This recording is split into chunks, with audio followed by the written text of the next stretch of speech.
Linda Hayes lived in a small town etched into the fabric of America's heartland, a place where rain fell like a ceaseless murmur and tradition clung to the air like damp moss. The town was a patchwork of faded brick houses, their roofs sagging under years of weather, and streets that wound past rusted mailboxes and overgrown lawns. It was a community bound by unspoken rules, Sunday hymns echoing from the white-steepled church, gossip traded over coffee at the diner, and a quiet expectation that pain stayed hidden behind closed doors. Linda was the steady pulse of her household, a woman who found solace in the rhythm of her days, kneading bread dough until her knuckles ached, scrubbing dishes until the sink gleamed, stitching patches onto worn denim with a careful hand. Her husband, Richard, was a man of grit and silence, his skin roughened by decades at the factory, his presence a rock she'd leaned on for years. Their son, Chris, 14 and brimming with a gentle warmth, was the light that softened their edges, a boy with tousled hair and a smile that could melt the coldest mornings. Linda believed their family, modest but unbreakable, could withstand any tempest. But one rainy night, that belief dissolved, and she stood by as it washed away. Hey, if this story's already tugging at your heartstrings, hit that like button, share it with someone who knows the ache, and subscribe to Heart Stories so we can unravel this together. Let's dive in. The rain hammered down that Tuesday evening, a steady thrum against the roof of their home on Elm Street, a narrow house with peeling paint and a porch that creaked under every step. Linda had spent the day in her kitchen, a cramped space with yellowed walls and a single window that rattled in the wind. She'd peeled potatoes until her fingers cramped, stirred gravy on the stove until it thickened to a smooth sheen, and set the table with a tenderness that spoke of love. A threadbare tablecloth ironed flat, chipped plates arranged just so, a mason jar of drooping daisies she'd plucked from the muddy yard. Richard sat at the head, his factory shirt stained with grease, his brow furrowed as he scooped mashed potatoes onto his plate, his mind still tangled in the day's labor. Chris sat across from her, his brown eyes darting with a nervousness Linda couldn't pinpoint, his fingers twisting the corner of his napkin into tight, anxious knots. The kitchen glowed with a soft, familiar light, the bulb buzzing faintly overhead, the scent of gravy and warm bread weaving through the damp air that seeped through the cracks. Linda was reaching for the serving spoon, her thoughts drifting to the pile of laundry waiting downstairs, when Chris's voice sliced through the quiet, fragile and quivering like a leaf in the storm. "Dad, Mom, I need to tell you something," he faltered, his breath catching in his throat. And Linda looked up, her lips curving into a gentle smile, expecting a confession about a forgotten chore or a scraped elbow from the playground. Then he spoke again, his words a quiet detonation. "I'm gay." The world seemed to pause. Richard's fork hung mid-air, a bead of gravy sliding down to drip onto the tablecloth, staining it dark and slow like a spreading wound. Linda's heart jolted. A single, sharp beat, then stuttered into stillness, as if it couldn't bear the weight of what she'd heard. The word gay lingered in the air, jagged and unfamiliar, cutting through the haven she'd crafted with every meal, every folded towel, every lullaby sung in the dark. Her gaze dropped to her plate, the potatoes blurring into a white smear as her hands clenched her fork, her knuckles whitening against the tarnished silver. She couldn't look at Chris, not yet. Not her boy, the one she'd cradled through fevers, whose small hands she'd held as he took his first steps across this very floor. The rain lashed the windows, a frantic rhythm, but inside, the silence was thicker, a shroud that pressed down until her chest ached. Richard's fury shattered the quiet, bursting forth like a dam breaking under pressure. "You've ruined this family," he roared, slamming his fist on the table with such force that the dishes clattered, the gravy boat tipping and spilling its contents across the wood in a sluggish, brown tide. Linda flinched, her breath snagging in her throat, her hands trembling as she gripped the edge of her chair, the worn fabric rough against her palms. "How dare you shame us like this? You think you can just sit there and say that, like it's nothing?" His voice boomed, overpowering the storm outside, rattling the walls of the home Linda had scrubbed and cherished for nearly 2 decades. a sanctuary now trembling under his wrath. Chris's face collapsed, tears streaming down his cheeks. Her sweet boy, the one she'd bundled in blankets during winter nights, the one whose laughter had once bounced off these walls like sunlight. "Dad, please," he sobbed, his voice splintering like glass underfoot. "I didn't choose this. I just want to be honest." His plea stabbed her, a quiet wound that bled into her soul. But she stayed frozen, her tongue weighed down by fear. Richard surged to his feet, his face flushed a deep, furious red, his fists clenched at his sides. "Honest? You call this honest? It's a disgrace. It's wrong! No son of mine's gonna stay in this house and spew that filth. Get out now!" His words cracked like thunder, raw and ragged, and Linda caught a flicker in his eyes, fear, perhaps, lurking beneath the rage, but it vanished too swiftly to grasp. Chris turned to her, his tear-streaked face a map of desperation, his eyes searching for the mother who'd always wiped his tears, who'd always found the words to mend what broke. She parted her lips, her voice a frail whisper against the storm. "Chris, maybe you should go for a while. Your dad needs time." The words tasted like ash, brittle and empty, a betrayal she felt in her marrow. Time for what? To bury his truth? To stitch their family back together? She didn't know. But they slipped out, feeble and frail, leaving her exposed. "He's not coming back," Richard barked, his tone cold as the rain-soaked night beyond the door. "He's not my son anymore." Chris rose, his thin frame quaking, his shoulders sagging under the weight of rejection, a burden too vast for a boy so small. He looked at Linda one last time, her child, her heart, her everything, and she averted her gaze, shame searing her cheeks as she offered nothing but a void. Richard stormed to the hall closet, his boots thudding on the hardwood, and yanked out an old backpack, the one Chris had carried on summer hikes by the creek, his small hands clutching wildflowers he'd picked for her, his grin wide and trusting as he'd handed them over. Richard hurled it at his feet, and it landed with a dull, final thud, a sound that echoed in Linda's ears like a bell tolling the end of something precious. "Take that and go," Richard said, his voice hard as the concrete stoop outside. "Don't come back." Chris fumbled with the straps, his hands shaking so violently he nearly dropped it, then staggered to the door, his sneakers squeaking on the wet floor. Linda sat there, rooted to her chair, as he pushed it open and stepped into the storm. The door slammed shut, a sharp bang that reverberated through the house, and his footsteps faded into the rain. Lost to the dark, the kitchen fell silent, colder than the draft seeping through the window frames. Richard slumped back into his chair, his breathing heavy and uneven, his gaze fixed on the mess of spilled gravy and fractured peace. Linda stared at him, her husband of 20 years, and saw a man she no longer knew, hard-edged, unyielding, a stranger wearing Richard's face. Her hands trembled as she rose, gathering the plates with mechanical precision, scraping uneaten food into the sink, wiping the table clean with a rag that smelled of bleach, anything to keep moving, to not face the gaping hole where her son had sat. She wanted to run after him, to chase him through the rain-soaked streets, to pull him back into her arms and tell him she loved him no matter what. But her legs felt like lead. Her courage drained away like water down the drain. She climbed the stairs to their bedroom, her steps slow and deliberate, leaving Richard alone with his silence. In the dark, she lay beneath the quilt she'd sewn when Chris was a baby, its patches faded from years of use, and listened to the rain's steady tap, a mournful lullaby for the grief she couldn't name. Days stretched into weeks, and the house became a hollow shell of its former self. Linda clung to her routines, brewing coffee in the chipped pot her mother had given her, sweeping the floors until they gleamed, folding Richard's shirts with a care that felt hollow now. Richard left for the factory each morning, his boots thudding on the porch as he went, and returned each night to sit in his recliner, a beer in hand, the TV flickering with baseball games he didn't watch, his silence a wall she couldn't breach.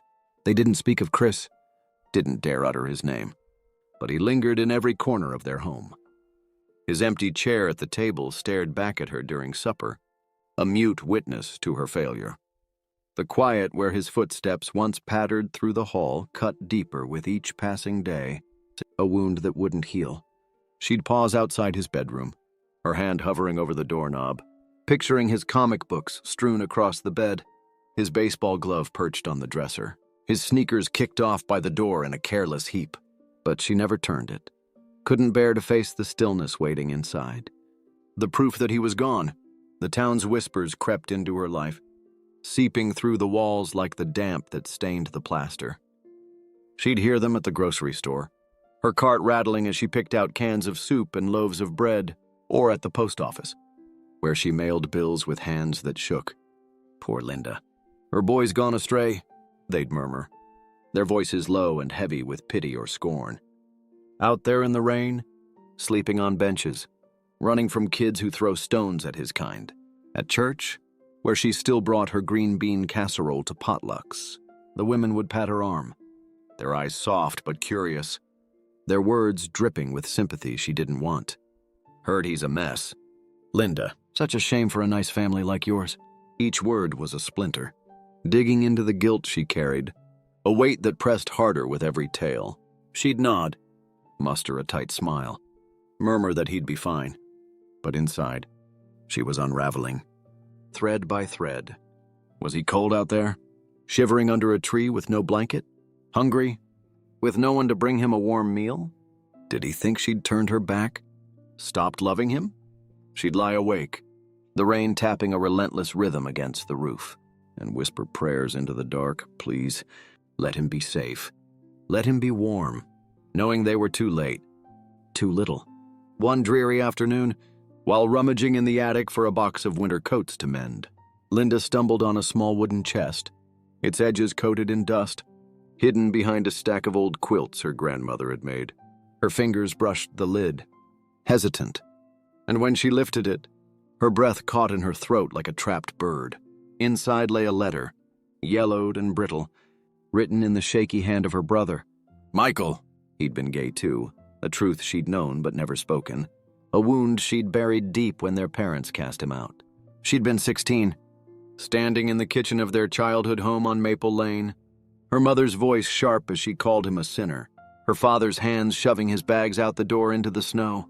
Linda had stayed silent, her tongue tied by fear, her eyes fixed on the linoleum as he left, his coat too thin for the cold. The letter was his last, sent from a hospital bed 30 years ago, the paper smudged with his tears. Linda, I don't blame you for not speaking up, but it hurt more than their words ever could. Be braver than me, little sister. Don't let fear take everything. She sank to the attic floor, the cold boards biting into her knees, tears soaking the paper as she read. Michael's face blurred into Chris's, 2 boys she'd loved with all her heart, 2 boys she'd lost to her silence. Weeks bled into months, and the guilt became a stone lodged in her chest, cold and unyielding. Rumors drifted back through the town's tangled web. Chris wasn't just surviving. He was fighting. A woman at the hair salon, her scissors snipping as she spoke, said he'd stood up at a town meeting, facing a crowd of hard, judgmental faces, his voice trembling but firm as he demanded they see him, accept him for who he was. Another story came from the gas station, where a man pumping fuel muttered that Chris had been seen with bruises, chased by boys with rocks and cruel words. Linda wanted to feel pride, to imagine him tall and strong, his shy smile breaking through the darkness, but all she felt was the sting of her own cowardice. She'd left him to face that alone, hiding behind her broom and her baking pans, too afraid to stand at his side, too scared of the town's eyes, of Richard's anger, of her own trembling heart. The weight grew unbearable one rainy evening, the sky a dull gray as she sat at the kitchen table. Michael's letter crumpled in her hand, its edges worn from her touch. She couldn't keep it inside anymore. She pulled on her raincoat, its hem frayed from years of use, and drove to Eleanor's bakery, the place where folks said he'd found a roof when his own had turned him away. The rain fell in a soft mist, cloaking the town in a haze as Linda parked across the street, her old sedan creaking as it settled into the gravel lot. Through the bakery's steamed windows, she saw him, Chris, her Chris, wiping tables with a rag, his hair falling into his eyes the way it always had when he'd sit at her table, scribbling homework. He laughed at something Eleanor said. A small, weary sound that carried through the glass, and Linda's heart splintered into shards. Another woman was giving him warmth, a place to belong, a smile she hadn't seen in months, while she sat here, a ghost peering into a life she'd lost. She gripped the steering wheel, her nails biting into her palms, and pictured herself walking in, knocking on the door, wrapping him in her arms, telling him she was sorry, that she'd been wrong to let him go.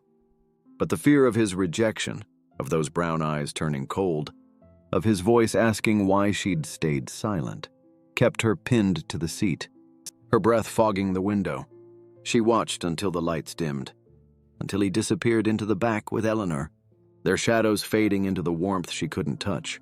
Then she drove home, the rain her only companion, streaking the windshield like tears she wouldn't let fall. The next morning, Linda tried again. She woke before dawn, the house cloaked in shadow, and baked his favorite cookies, chocolate chip, soft and warm, the kind he'd begged for after school, his small hands tugging at her apron as the kitchen filled with the sweet scent. She packed them into a tin, her fingers lingering on the lid as if it held her courage, and drove back to the bakery, the smell of sugar mingling with the damp air in the car. She'd lain awake all night, rehearsing the words in the dark. I'm sorry.